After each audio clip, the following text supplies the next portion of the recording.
ہندوستان میں رہنے والے مسلمانوں نے اجتماعی طور پر جب تحریک شروع کی تو پہلے انہوں نے، یعنی قیام پاکستان کی تحریک سے بھی پہلے، انہوں نے سندھ کی آزادی کی کوشش کی، سندھ کی آزادی کی تحریک چلائی، اور 1936 تک جو سندھ بامبے ریزیڈنسی کا حصہ تھا اس کو قیام پاکستان سے پہلے تحریک چلا کر 1936 میں دوبارہ صوبے کا درجہ دلوایا۔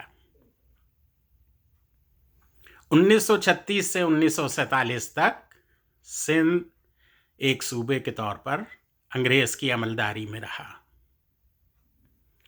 1947 میں پاکستان بنا اور اس طرح سندھ پاکستان کا حصہ بن گیا۔ اب ہم یہ دیکھتے ہیں کہ زمانہ حال میں اور ماضی قریب میں اگین یہاں ہمارا مخاطب وہ قوم پرست سندھی ہیں جو مہاجروں کو باہر کا آیا ہوا کہتے ہیں اور دھاریاں نہ کھپے کا نعرہ لگاتے ہیں۔ یہاں ہم ان سے مخاطب ہیں، ورنہ سندھیوں میں جتنی دین کی، جتنی اسلام کی خدمت کی ہے، جتنی خانقاہیں، جتنے درویش، جتنے مشائخ، جتنے علماء کرام، جتنے جید صوفیہ، وہ آپ کو کسی اور پاکستانی کمیونٹی میں شاید نہ ملیں، اور ان میں سے اکثر و بیشتر اگر وہ زمانہ حال کے لوگ ہیں تو الحمدللہ ہم ان کی صلاحیتوں کے، قابلیتوں کے معترف بھی ہیں، ان سے نیاز مندی کا تعلق ہے۔ در حقیقت عملاً ان کے پیر چھو کر ہم ان کی دعائیں لیتے ہیں اور ان کے در سے فیض یاب ہوتے ہیں۔ لیکن وہ جو سندھی قوم پرست ہیں، جو نیشنلسٹ بن کر سامنے آتے ہیں، وہ یہ بھول جاتے ہیں کہ ارے بھائی، سندھ کا کوئی ایک مقامی سیاستدان تو ہمیں ایسا بتا دیجئے جس کا تعلق سندھ سے ہو۔ اگر آپ سید ہیں تو سید تو رسول پاک صلی اللہ علیہ وسلم کے خاندان کے لوگ ہیں، اور وہ تو سرزمین حجاز کے لوگ ہیں، سندھ میں تو نہیں رہتے تھے۔ اگر آپ قریشی ہیں تو اگین قریش کا قبیلہ تو ایک مکی قبیلہ ہے، عربی قبیلہ ہے، سندھ میں تو وہ لوگ نہیں تھے۔ اگر آئے ہیں تو باہر سے آئے ہیں۔ اگر آپ مگسی ہیں، مگس مکھی کو کہتے ہیں، اور مگسی جو بلوچ لوگ جنگلوں میں جا کر پہاڑوں یا درختوں سے شہد جمع کرتے تھے، ان شہد والوں کو مگسی کہا جاتا ہے، تو بھی آپ بلوچی ہیں۔ اگر آپ زرداری ہیں تو بھی آپ بلوچی ہیں، سندھ سے آپ کا کوئی تعلق نہیں۔ سندھ کی زرزمین پر آپ کا دعویٰ اور نعرہ بے بنیاد ہے۔ سندھ آپ کی دھرتی ماں نہیں ہے۔ سندھ اگر آپ کی ماں ہے تو ویسی ہی سوتیلی ماں ہے جیسی مہاجروں کے لیے سوتیلی ماں ہے۔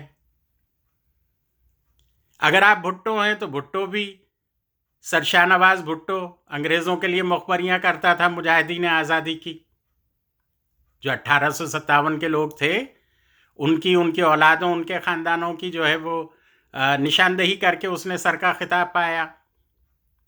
خود نسلاً کشمیری تھا، اسی لیے موتی لال نہرو کی ناجائز اولاد ہونے کا اس پہ شبہ آج تک تاریخ دان کرتے ہیں، مورخین کرتے ہیں۔